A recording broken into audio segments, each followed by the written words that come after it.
So the short version as to why I don't have an Xbox is because I have a PC, and anything that I'd be able to play on the Xbox, I would also be able to play on Steam.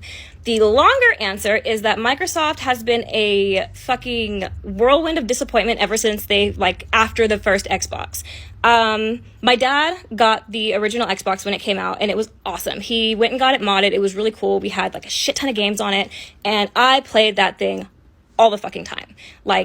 Tiny shorts and tank tops in the garage because it was summertime and that's where the Xbox was. I'd be in there all fucking day because it was fun.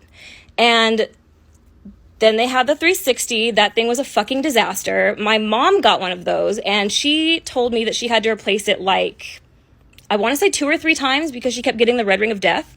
And fucking-sane that she had to replace that system because of no fault of hers or my siblings. It was just the system fucking up. She had to replace it 2 or 3 times.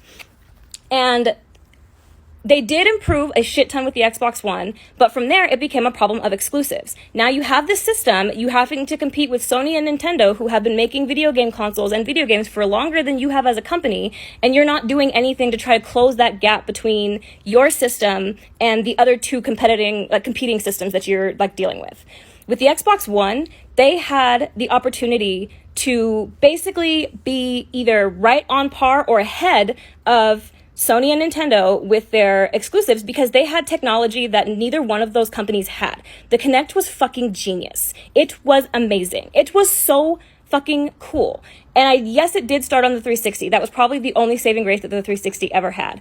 But they didn't do shit with it. They bought a whole studio that they then used to make Kinect games and didn't have any Kinect games made. There weren't very many even made.